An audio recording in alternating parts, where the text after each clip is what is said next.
Good evening. You're watching SMNI. This is Business and Politics, and I'm your host, Dante Klink.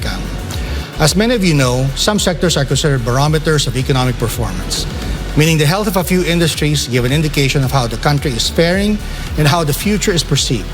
That is why people keep an eye on real estate and property development.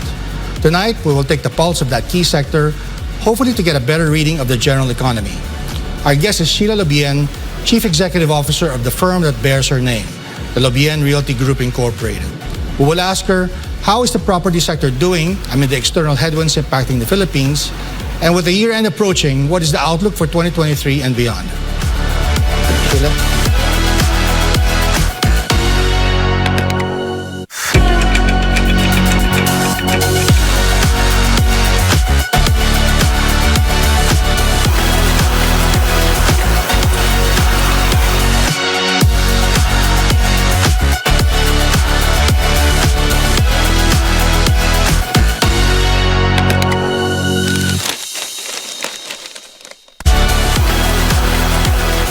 Sheila, thank you for making time for Business and Politics.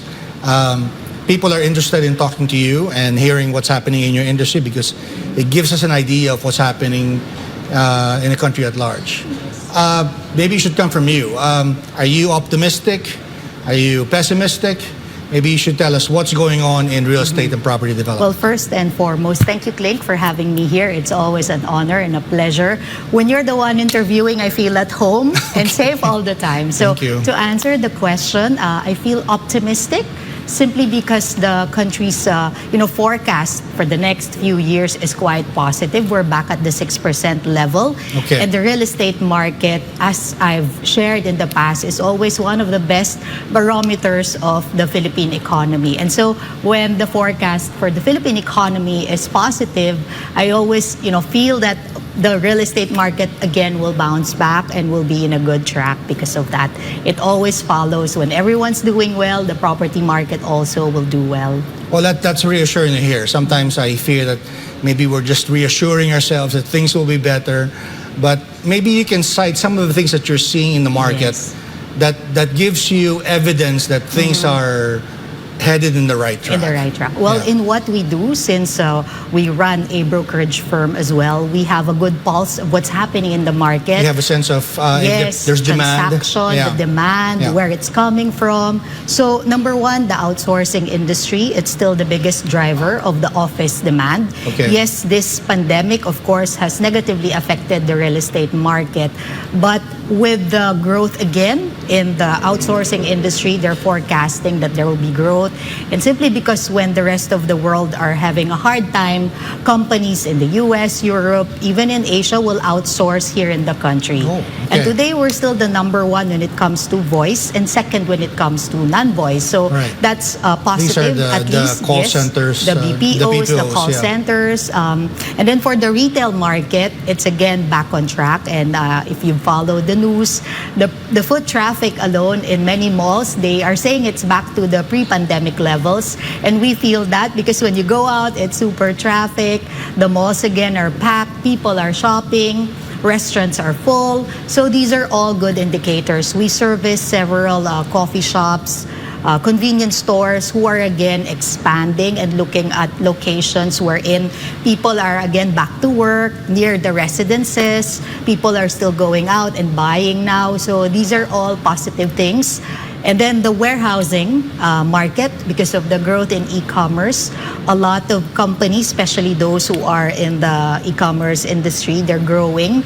And because of the growth in that sphere, everyone's buying things online. I know we've had some trouble with this, and we've been seeking your help to look for a warehouse from another time. We're trying to find something, There's just so much demand in the market. There is, especially in the manufacturing side, logistics companies, e-commerce servicing, everyone, things that you can buy online. So these companies are needing warehouses today. Right. Now, let me take a step back because before the pandemic, one of the trends that was observed was this new sort of development design that's called townships. For people who were complaining about the traffic congestion in Metro Manila, these seem to be the solution because this is being built outside of urban areas, Cavite, but also in the provinces outside of the urban centers.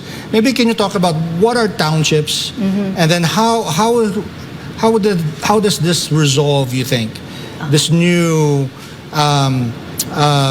this problem with traffic congestion? And all that.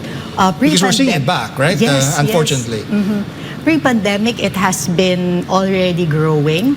And back then, the thrust was, to decongest Metro Manila and at the same time, put urbanization outside in the provincial areas. And that was also because the BPO, the outsourcing industry, they were tapping fresher labor market in the provincial area, more affordable, compared to Metro Manila labor cost and cheaper real estate cost as well. Today, it's still the same. Big developers are leading the way in this township or integrated mixed-use development outside Metro Manila. And again, because of the demand in the outsourcing industry and because of the build projects, so many provincial areas are being developed. New airports, better bridges, better railways, improved telecom, internet infrastructure, etc. Is it correct to describe those townships as mini communities, and I suppose as an alternative to, say, commuting from a suburban area or maybe a nearby province to a CBD in Metro Manila? Is that a correct way to look at it? Something like that. But when what's you more say, accurate? When you say township, it's like everything's there when you're in one area. You live, work, and play in one so area. You don't go out. So you don't have to really travel far. And that's good because now companies are decentralizing. In the past, the trend was to consolidate in one big area, but big companies, outsourcing firm, realized that it's not easy when there's a pandemic, right? And you can't put people all together. So today, a lot of them are decentralizing, putting operations near where their people live. So it's easier for them. Commute is shorter. They can still get out of their house if they don't want to work from home, but their workplace is near where they live. So it's becoming like a new trend. Decentralized work in key areas here in Metro Manila and in the provincial areas. So would it be correct to assume that the internet connectivity or the quality of connectivity was not a deterrent in companies pursuing this type of township projects? I'm sure that there's been improvements now, but back then it wasn't a deterrent to do that. It's part of the things that they also work on. A place wherein, there's a mall, there's a residence, condos, places of work. But at the same time, the infrastructure also has to be in place. Good internet connections, a place that doesn't flood. Because you don't want people to be telling you, I can't go to work, sir, mom, today because it floods. Or I have no internet connection. So at the basic things, they still have to be there. So now there's a lot of improvements going on and a lot of projects to improve the telco and the internet infrastructure of the country, which will help us, I think. That's why people are able to somehow work from home or work from anywhere today. So it goes beyond hope that there's actually planning and coordination, it's I suppose. It's an integrated community, well-planned cities. And we see that more and more today. The green building and all that. I was going to ask about that because, that was the trend before the pandemic, but I seem to be hearing from you that's going to continue as a strategy. Is that a correct It will continue and it's here to stay. Definitely, Klink. Companies, big developers now are into that. Healthy places at the same time with good internet connection. The connectivity is good so that people can work well anywhere they are, in their homes or in their condos or in anywhere co-working places today. So that will still be part of the current development of many big developers. And even us as a consumer, as a buyer of condo or house and lot, we want the area has good connectivity so that, because if you have kids who are also schooling from home, then they have that facility. Yes. So it will be part of the basic needs. So it's one of those things you have to take the things that take off, right? You mentioned that the companies had to tweak a bit because of the pandemic, which was not foreseen, and that one of the designs was to maybe have some some spacing. What are some of the trends that you're seeing in terms of office design, or maybe how properties are developed? Because you don't, as you said, want people cramped together, because we had problems with that when there is we don't, of course, hope to see a pandemic that often, but obviously that has impacted the mindset. Yes, is the that way right? designs are being built now, the offices. Well, healthy buildings as shared. So buildings with more lights. More ventilation? Ventilation, natural fresh air. Fresh air can come in, sunlight can penetrate the office, so it's so that the people will be less sickly. Right. That's what we see. And there are a lot of green accreditation with that kind of development. And then on the residential market as well, healthy condominiums or healthy projects wherein there are a lot of open spaces, gardens, areas where people can go out, get sunshine. Those things are being focused on or being implemented today. And people like us Filipinos are getting more and more, of course, sophisticated, and we are also demanding that these things, they have to be in place now. So a little, if you can afford it, bigger place, buy a bigger place. Some shifted from condo to house and lot because they want their own backyard, their own garden, or swimming pool if they can afford it, right? Wow. Yeah, so those things. Well, so the idea of the office is really more than just a desk and a chair now. But during the pandemic, of course, a lot of people worked from home. Us at Manila Times, we have a hybrid working arrangement. Has that become an acceptable norm in the industry, and how is the sector dealing with that? Well, that has negatively affected the office market, definitely. This pandemic affected the office market as shared. The supply of office space in the country is also decreasing. Big developers are also controlling the number of office spaces that they're building here in the metro and outside Metro Manila because demand is not that high. Therefore, rents also have softened in the last how many months. And it's a tenant's market, so it's good for those who are in a big office now to negotiate with their landlord to get a good deal, at least a better term, a better rate in the next few years. In terms of number of office space, in terms of square meters, definitely companies are also shrinking in terms of size because people can somehow have a 50-50 kind of work model. 50% in the office, the rest at home. Some companies are like that. Some can fully operate without seeing their employees. But many local firms, many Filipino bosses, owners, they want to see their people reporting for work every day. So there's still a need for an office. And old school like us, I still want to go to my office and work there. Yeah, well, unfortunately, my landlord is my dad, so I can really cut back on the rental expenses. We'll be right back with Business and Politics. We're talking to Sheila Lobien about the property and real estate sector.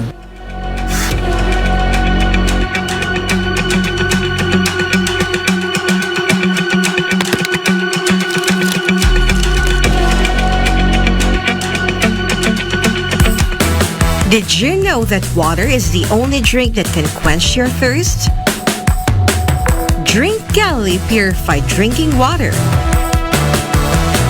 Every bottle undergoes advanced scientific process to ensure a safe, clean, and pure bottle.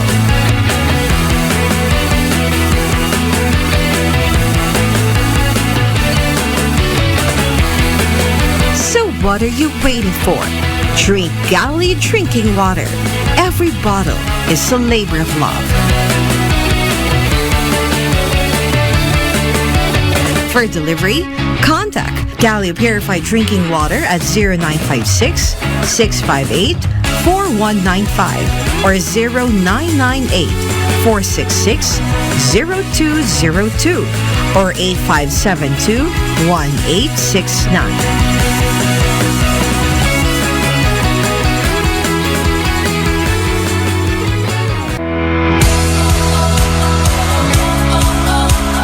Hanap mo ba ay food cart business at magsimula ng sariling negosyo na hindi kinakailangan ng franchise fee, mura at abot kayang halaga?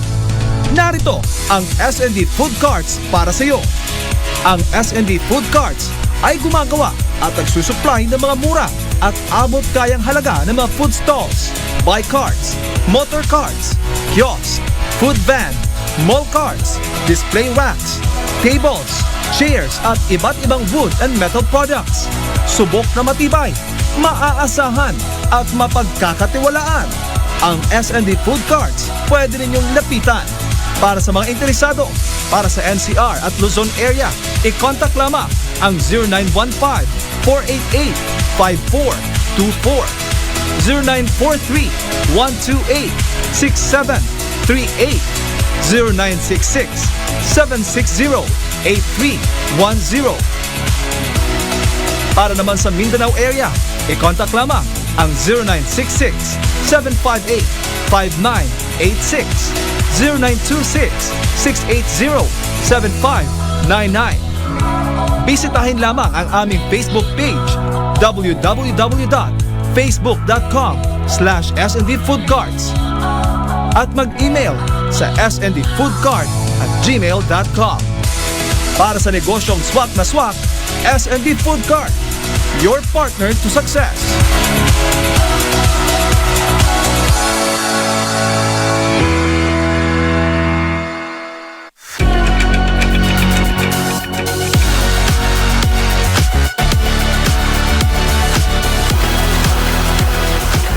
Welcome back to SMNI. This is Business and Politics. Sheila, so there's been some setbacks, but overall, you said the market is optimistic, Yes. and you're seeing a healthy rebound.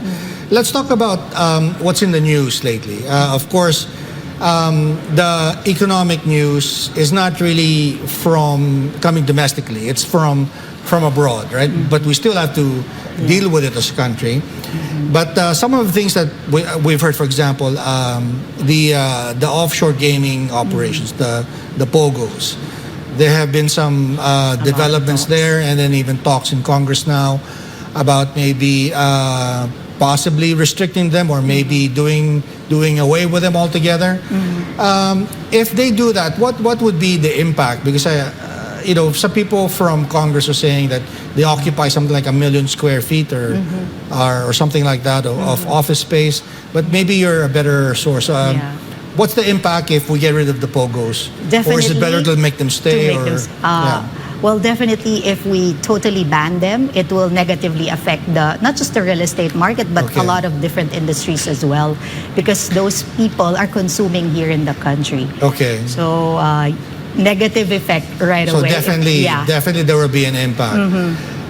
Would you say that there is like a negative impact also from the POGOs being here? I mean, in terms of maybe inflating prices. I know when I was looking for property in Manila, so I don't have to deal with traffic, I noticed how much more expensive properties in Manila were compared to like Las Piñas, where I'm from. Because the demand at that time The was demand so high. was very high. Is that a legitimate argument that maybe the POGOs were also making property values artificially high? Is that a legitimate observation, I'd say or it's not always, really? it's always based on, the law of supply and demand, Okay. right? Whenever there's a lot of demand for something, price will move up, and there are Okay. limited supply, I think, at that time. Okay. Today, because demand is low, a lot of Okay. supply out there, Okay. prices of properties, relatively, it's lower compared to pre-pandemic. And but the land values actually is not that low. I mean, you cannot still buy good property in a Okay. good location because land is finite. It will never Right. increase, right? In terms of rental rates, yes, we've seen a decrease in rental rates already in the office and in the residential market as well. But if you will buy a property in a prime location, it's still very expensive. A prime property will always be a prime property at any given market. Right. And most owners of these prime properties are also very wealthy, so they will not Okay. sell it at a loss, right? Right. Unless they really needed the money. Right. So, in that respect, in terms of So they can afford to wait it out. yes, they can. and They have wait for better times. mahaba ang PC. Yes. Right, So, right. Tagalog, yes. So, assuming that Congress rules negatively against the Yes. POGOs, and you said that there will be a negative impact, how severe is the impact? Would you say it is something that we can recover from in a year because things are looking optimistic anyway, as you said earlier. Is it something much deeper than that? Or is it something else? I think it's something much deeper than that. Okay. We have to look at it. So it's a severe impact. Yes, we have to look at it holistically. I know we've been reading a lot of negative things. It's a very controversial topic. But I think what we should do is really look at it holistically. And there are, of course, illegal and legal POGO. So if we can just regulate them, I think that's the best way. We need all the help that we can get today to boost the economy. Right. The outsourcing industry, they're still growing. That's what I wanted to ask you about. But I don't think they can just catch the the demand that will be left behind from these POGO operators. Right. The legal ones, if they're already here, let them stay. They're paying the right taxes. They're following rules. Why not support them? Okay. And then for so why those, penalize them? Correct. Okay. Yeah. Why put a blanket and when there are people who are following? Because they are also employing locals. They're buying properties or they're using offices here. Okay. They're eating out. They're buying things in the shops, in the retails, in the mall. So we're benefiting from that. Okay. And we made an initial calculation. The NEDA published something recently. They said 80 billion at the height of POGO, back in 2019. What's 80 billion? 80 billion peso in terms of revenue that we generate from them. That was last That's 2019, quite big. But we made a rough calculation also, and it can easily be 150 billion peso in terms of revenue from them when you compute the office space rental, the residential rental, and the consumption here, the salaries that they're paying, the Filipinos, the locals that they're hiring, the food. They also get food here, of course. There are a lot of catering companies who are supporting them. All those things, and the tax, the VAT, right? When you compute that easily. So not just the mere end tax that we are seeing, which of course the current administration said it's not growing, it's so low, and you can afford not to have them. I'd say we might as well look at that holistically, and if there's, like in the past, the BPO, the outsourcing industry, there is this PEZA economic zone wherein they should only be in those locations to fully enjoy the benefits. Maybe we can do that. Okay. I don't know. That's something we can explore, right? Like a zone for all the POGOs, and you regulate them, you implement all the rules, and if they want to operate, they can be there. They have to pay the right tax. Right. So as long as they're behaving or following the rules, they're okay to stay by you. You mentioned the BPOs. Of course, the other thing in the news is the depreciation of the peso, quite substantially, to a point where the central bank had to intervene. I would think that there are certain sectors that benefit, BPOs among them. Do you sense that the benefit is big enough for them to seek you out and say, hey, we're looking for more space? Have you been getting that sort of inquiry? Or are they still waiting to see what happens? What are you hearing from them? Initial, feedback, it's good, definitely good for them because they have a stronger dollar now. So this is good for the Northern American companies, and more than 50% of the companies here are from there. Definitely, we feel the growing outsourcing industry, and I believe they will also publish the IT-BPM BPAP group, the organization handling this outsourcing companies, are also publishing this growth map again for the next 5 years. They're saying that in the next 5 years, they will even double the revenue that they are currently have. It's $30 billion US dollar industry now.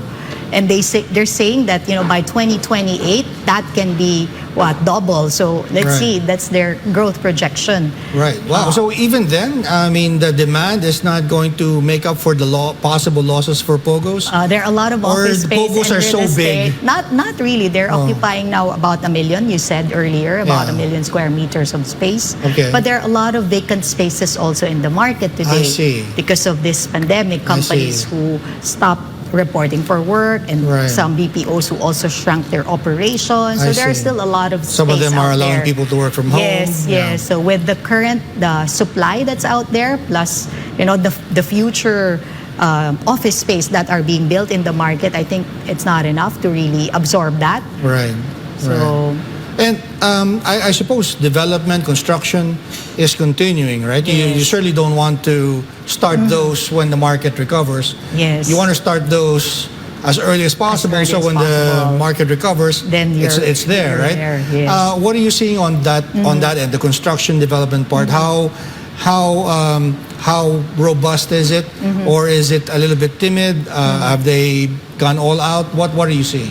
When you look at the building permits, which we monitor, it's increasing. Okay. So that means companies are building, constructing real estate projects. Anticipating that. Yes, these are all ongoing projects. Okay. There are a lot of hotels being built in the country because Hotels, the wow. hospitality industry, tourism industry is forecasting that by next year they will be back at the pre-pandemic levels. So a lot of luxury hotels and businessmen hotels are being built all over the country. In terms of residential also, there is still a big demand for house and lot here in the Philippines. A lot of Filipinos, our dream is to always have our own house and lot. So Right. that will never end. The Filipino dream to have Okay. their own house. So Okay. a lot of movement there. Housing, socialized housing, all those things. Condo market, though not that strong today, but there is still growth. I mean, companies are constructing, developers are building, Okay. especially in the CBD area, Okay. Central Business District, Right. or developing township projects in other parts of the Philippines. So those are moving, and then the warehouse market as well, cold storage, Right. data center. Maybe we hope that will grow, because there is a need for a data center also here in the country. Now, what would be in a data center building? Is that how much is that is different from, say, a warehouse? A warehouse, or yeah. cold storage? It's very sophisticated, Okay. definitely. Not a warehouse is just like a box A shell. sometimes, and you put everything there, Right. right? You store. It's like a storage. Data center is complicated. Okay. They need a lot of power, a lot of electricity, and of course, expert to manage that. But it's also like, subleasing. You have the data center and you get companies to rent that space from you. So there are operators and there are end users as well who need to have their own data center here in the country. Right. Well, before we go on break, so is it a good time to buy property now and invest, or should we wait it out? Wait, it's always a good time to buy. It's a good time. All right. All right. So we'll be right back with Business and Politics. We're talking to Sheila Lobien of the Lobien Realty Group.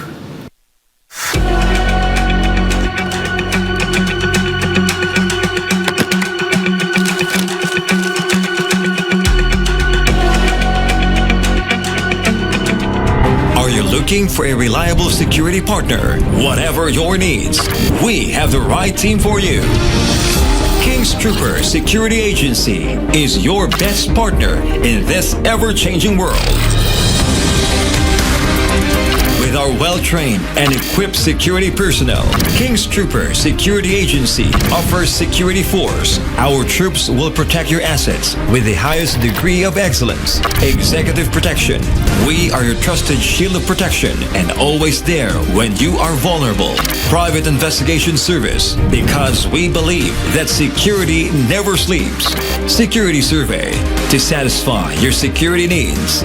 Excellent customer service, because what is important for you is our responsibility.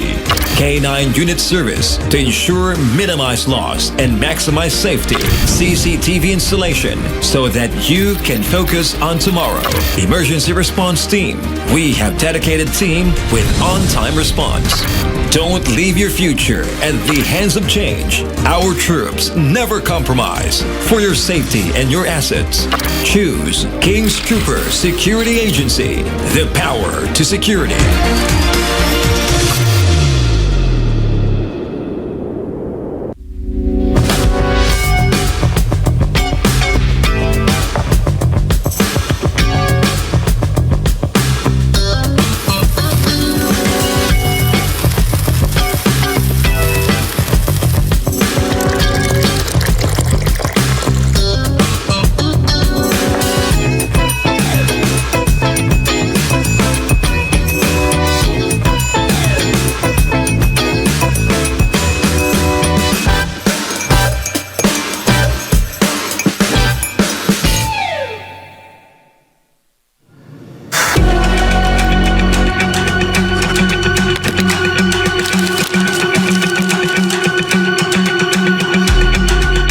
Welcome back to Business and Politics. Sheila, you said it's always a good time to buy. Maybe we should qualify that. Is it a good buy in every segment, or is there a particular segment of the market that's always more attractive than the other segments? Depending on where you will buy, of course, there are a lot of good opportunities out there. And your budget as well, you have to look at that. Right. But look for a motivated seller, definitely. Okay. You'll get a good deal if the person is motivated to sell the property. But there will be someone who would always sell at a good price. Right. Looking at next year, 2023, you said that you were optimistic about the recovery, but maybe we should put a little, some details on that. I mean, how optimistic are you? Are you very optimistic, somewhat optimistic, or a little bit optimistic, given what's going on right now? Somehow optimistic. I'm following the growth of the Philippine GDP.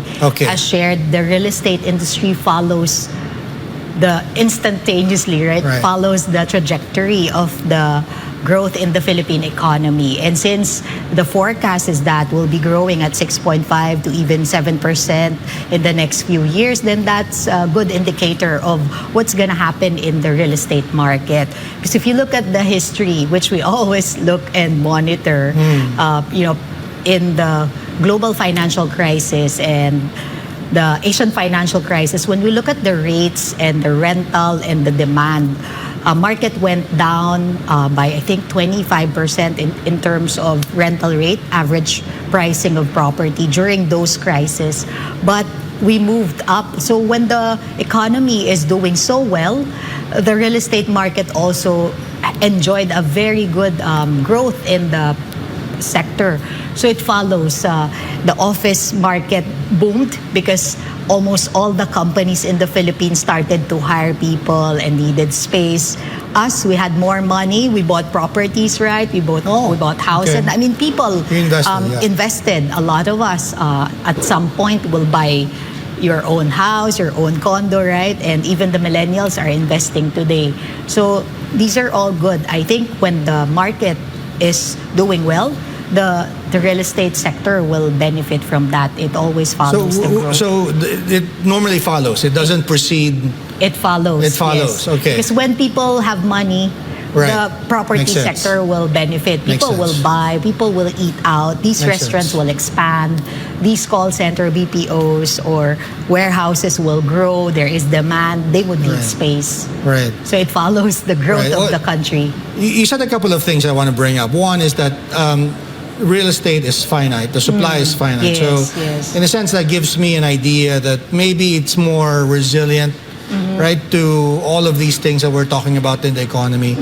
And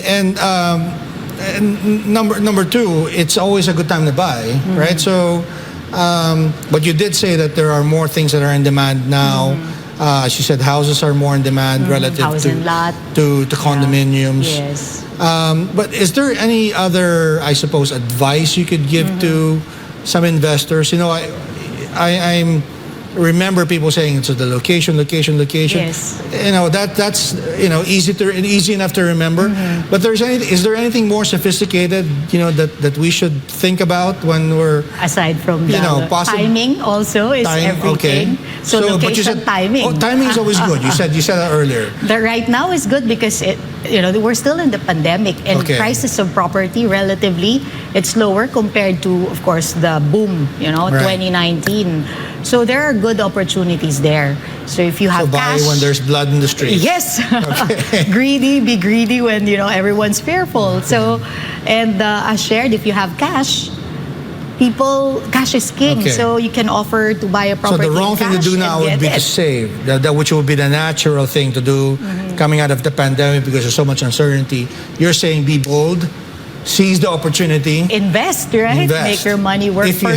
If you have the resources, means, the cash and all. And properties, as shared, is always one of the best investments out there. Instrument, because land will always be there, right? You can give it to your children. You can build something on it. make money from the rental income. Right. And then when the land values appreciate over time, you can flip it and sell. Right. So there are so many ways to make money out of the property investment. What are the other practical advice that you would give to, say, friends or maybe when you talk to your children? This is what you remember, so you don't lose your inheritance income, from right? mommy. We're always investing in the property market, of course. You put where my mouth is. Okay. So my money where my mouth is. So we invest in locations that are in areas where developments will happen. You know, you look at all the build projects, and definitely those locations near these projects will boom. Right. Land values will appreciate, move up in areas where there are a lot of projects being built, like good railways, connection. Right. So if it's near the CBD or commute is becoming less, then that's good. I see. Prices of property will move up. So we look at that. Buy where there is development. Some people are talking about maybe investing in farms. I guess when they talk about retirement, they want to enjoy the fresh air in the countryside. Or the beach house. Or in the beach house. But, you know, I'm thinking those properties don't earn, right? Because they're not, they're for leisure, right? So does that make sense? Maybe that's only their land banking model. I don't know. In the future, that farm will be a commercial area, and their children will benefit from that, right? But I was going to ask whether that makes sense only if you have a lot of cash, too much cash to use, so that maybe is, and it's more affordable. You're not looking for a quick return over there. Is that make sense to you? Yeah, definitely. Just land bank, because you like the area. It's a big chunk of land at the affordable cost compared to buying a property in the commercial area where prices of properties are already high. So that's a good move. So not someone who's looking to but make it's a long-term play. It's not a quick return. Right. So you have to wait. Right. Now some people when they look for property, they're sometimes surprised to see that some of the people that they're transacting with don't actually have the titles. They only have the tax declarations. For someone who is not used to investing in property, is that something that they should consider, or what should they look out for? Well, what would be the advice you would give to someone who's not normally into investing into property? They have to do their homework, their due diligence. Definitely, there are a lot of fake titles or fake. Is that a big problem in the Philippines still? There are cases like that, but because of course, my family in the past has had a history of losing property because of that, because of fake titles. Unfortunately, we lost the property, and but we were not able to recover. No, but I'm surprised to see or hear sometimes that people have similar stories, maybe not to the same extent in the provincial areas. In the provincial areas, especially in areas where it's hard to have a title, recorded properties. Right. So yes, you have to be careful. You have to do your due diligence, check it, verify in the local government. There are a lot of ways to do that. If you can afford, or if you have a good friend, a licensed real estate advisor can help you. Yes, we can help you. But just do your due diligence before you even give a down payment or a deposit. There are many ways to check anyway today. But is that a tax declaration? Is that something I should run away from, or not necessarily? No, not necessarily. I should still do my homework. Yeah, you can still look at that, do your homework, and so see it could how be legitimate. It's just there's some other reasons why there's no title. And get a title, have a title. The land to have a title, you can do that. But check it. There are ways to check and verify the ownership of land. Okay, now looking at next year, we're talking about investing, right? What are the things that you're keeping an eye on that you think will impact the demand in property development? What are some of the news items that you're monitoring more closely than others? The growth in the outsourcing industry. They're the biggest driver of demand right now. Remittances, is that something that you're... Of course, OFW remittances for those who are in the residential business market, because that affects the demand for housing, condominiums, and of course retail. They're sending money here, so the Filipinos are benefiting from that. They spend it here in the Philippines. So that's one. And so far it's improving. Year on year it's growing. The OFW remittances is improving. the Philippine Stock Exchange Index. We monitor, we look at that also. So when the stocks now are on decline, yes. So is that mean buy real estate because it's a safer asset class than say equity? Real estate is very safe as shared, so you should have a mix of investment, right? Stocks, real estate. So conservative and risky. That's true. Okay. Yeah. All right. Well, I have some more questions to ask, but I think I'll ask them over the break. We'll be right back with Business and Politics. We're talking to Sheila Lobien of the Lobien Realty Group.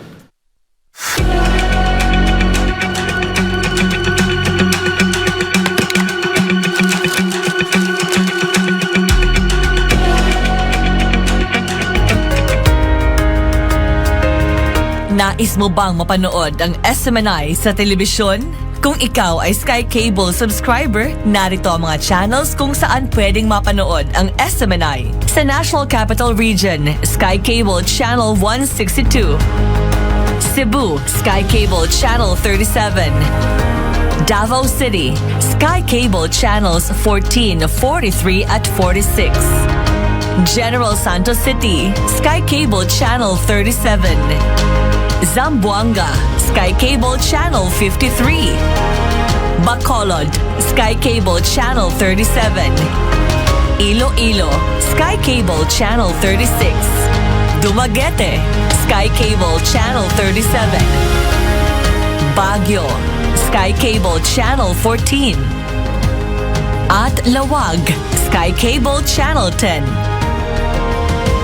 Para naman sa mga Signal subscribers ay mapapanood ang SMNI sa Channel 186 sa buong bansa.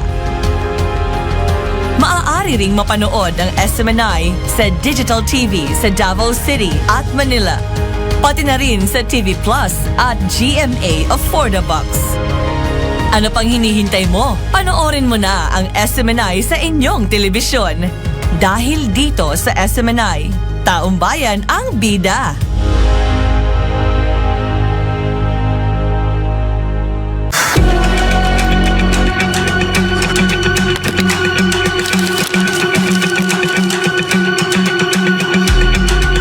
Watching SMNI, this is Business and Politics.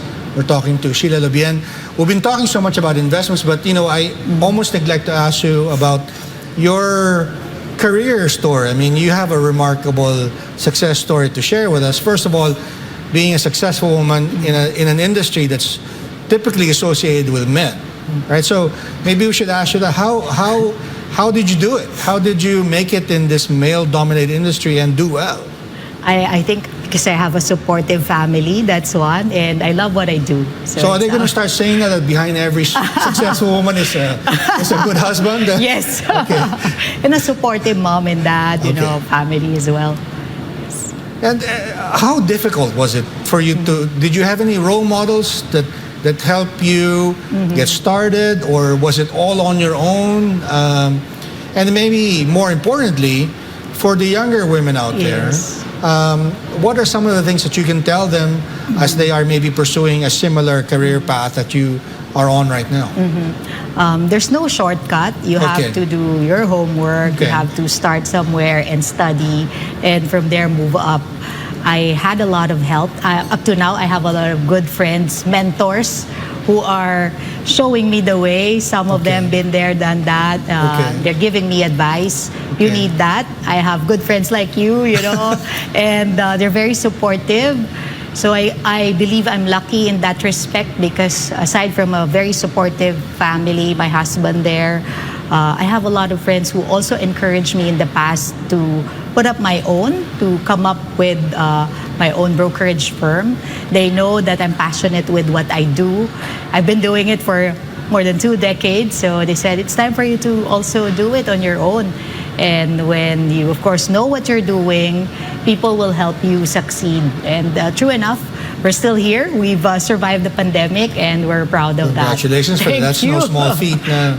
But what are some of the challenges that you went through? They say that your mistakes are as important as your successes. Yes. Because they are often instructive. Is there an experience that you went through that gave you that kind of experience and insight that you find valuable today? I that never maybe help you survive the pandemic? Yeah. Because that was tough. Yes, yes. But as a woman, working in a male-dominated industry, putting up my own, it was not a walk in the park, definitely. But it was somehow also manageable because of the help of a lot of friends. But what I experienced in the past also, which made me somehow persevere, is that, because I'm a woman, some of my bosses in the past would say, "Oh, you got that deal or you closed that big account because maybe that guy, charmed him. you charmed him, he likes you." It was like, really, it's not because I'm capable of doing it or I was really good at it. That's why I was able to close a big deal. So those things, but it was a side joke. But that it's not good, it's half right? meant. Yeah. Yeah, even though it came off as a joke. Correct. It's half meant, And another guy, a foreign guy, said, "Oh, because you're wearing mini skirt, that's why you always get deal." So something like that. Those are things that I hear, but I don't let it, affect me. At the end of the day, I know that I'm skilled. I know what I'm doing. I studied and I know the market well, so I'm able to give advice to my clients, and that's why they're with me up to today. They're supporting me up to today because they trust me. And at the end of the day, if people trust you, they will work with you. They will come to you, and they'll help you also succeed because you're helping them succeed. You add value to them. So it's a two-way thing. Yeah. Well, what would you tell younger women? It seems like there's sometimes also a disadvantage to not only being a woman, but also being, good-looking and presentable in terms of people not taking you seriously, right? What would you tell them? Obviously, you went back to school. I noticed that you got your MBA. You went on other programs abroad. All sponsored by the company that I worked for in the past, which is good, right? Yeah, but even then, you had to attend class and do the work, right? It's not easy. So but what would you tell younger women who are starting out? Correct. Right? Well, as shared, there's no so that they'll be shortcut. taken more seriously than and not be teased like you were. Said, "Oh, you just charmed that person. That's why you got the deal." That's true. Well, they have to know really what they're doing, right? At the end of the day, yes, it's an advantage when you look good. It can open doors for you. But for you to stay in that room, you have to have a lot of brain matter. You have to really know it, right? If not, then you won't be taken seriously. So people will know if you really know what you're doing. Right? And for you to become an expert in a way, it takes years. And as shared, you have to build trust. Build relationships, because from there it will be easy to grow in your career, whatever field you'll choose in the future. And as as a woman, I always feel like it's an advantage actually, because it's easy to open door when you're a woman, and at the same time when they realize that, hey, she knows what she's doing, she's good, and it's an added plus, so it's easy to become successful. Well, I think it's hard enough in the Philippines, especially in an industry like yours, but there's this added layer of difficulty because you deal also with foreigners whose culture is also very much male-dominated. You have to be tough, right? You have to be tough. Yes. Now, you're working with some committee in the European Chamber. Can you tell us about that? What is the advocacy there with this Women's Committee, or what is it called? I'm the chair of the Women in Business of the European Chamber of Commerce. There's this Women in Business Committee. And the goal back in 2016 when we started that really is just to have a place wherein young professionals can meet experienced women also in the industry, members of the European Chamber of Commerce, wherein they'll exchange ideas, they'll inspire each other, maybe come up with business, and from there grow, network. And up to today, it's there, but primarily the same thing is just to support and advocate the women empowerment thing. And if they need help, they can approach us and connect them with the right people. So that's the main advocacy that we're trying to promote. Well, supporting women supporting women. Yeah, I think in Philippine society, women are pretty empowered. In fact, yes, we have a lot of more CEOs. successful women than I think more successful Filipino men. Leaders, in many fields. But like I said, when you're dealing with Europeans, with North Americans, and they come from their society where it's very much male dominated, there's that added layer of difficulty that you deal with. So the committee that you deal with, is it more of support, or is it also more of maybe teaching them ways to deal with people who will tease you? Oh, you're not serious. Yeah, there are parts of that, training, mentorship, and the European Chamber of Commerce is also very active. We have several committees doing that. So there are some trainings on that as well. Right. And so I guess is that also a major program of the European Chamber? I guess at least for the women in business, and their women's rights, equal rights, yes, gender bias, promoting that. But as you have shared, the Philippines, we're actually quite high in that scale, right? A lot of women leaders here in the country, and that's because I think we have good support. Like I have my mom and dad there. A lot of Filipinos, they have extended family. So it's not hard for a woman to actually focus on her career because someone will take care of your kids when you're at work. We can afford house help here compared to, Europeans or Americans wherein it's very expensive to have those help. Here in the Philippines, I see a lot of successful women taking the leadership role because there is really support that we have. We have a battalion sometimes of helpers at home, right? We have nannies, drivers, and so you can really focus on your career and grow your career if you want to. And then if you have a supportive family, moving up the ladder is easy. Yeah. You said, half jokingly earlier about having a supportive husband, but seriously, that's a very important aspect, isn't it? Yes. The dynamics at home. Correct. What are some of the things as a mom, as a wife? Yes. What are some of the things that you could tell the younger people who are maybe not yet married, right, but want to have a serious career like you? What are some of the advice that you give them so that they don't have that problem where family becomes an obstacle now to pursuing career, or vice versa? To have a happy family life, career now becomes the obstacle. What would you give? The number one What advice. would you tell young women? They have to find the right partner in life. It's very important. You'll be with that person most of the time, right? And if he or she is not supportive, then it will not be easy for you to pursue whatever you want as well.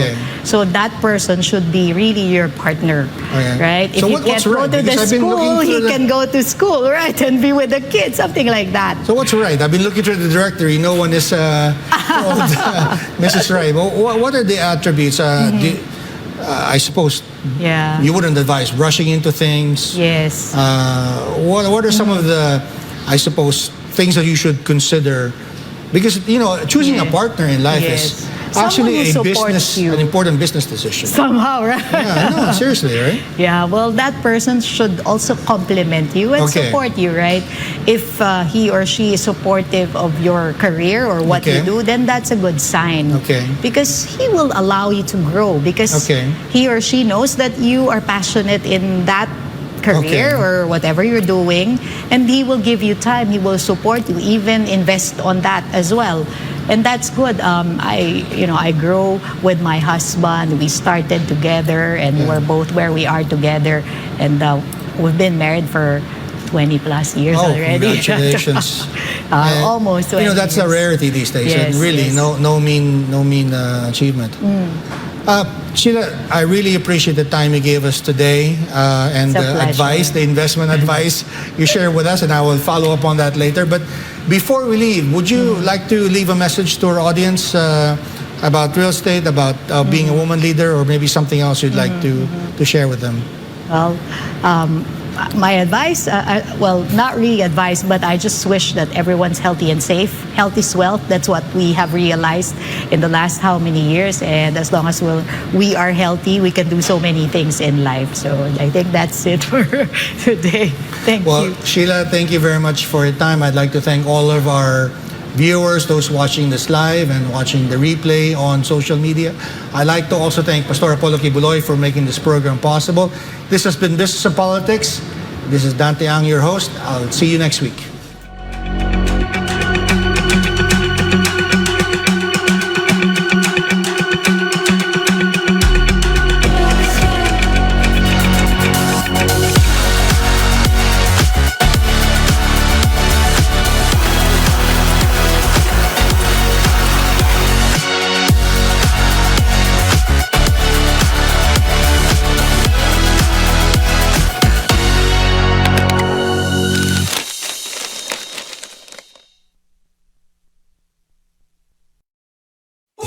Subscribe to SMNI News Channel and turn on the notification bell to keep you up to date. Also visit our official social media accounts and join our community on Viber and Telegram.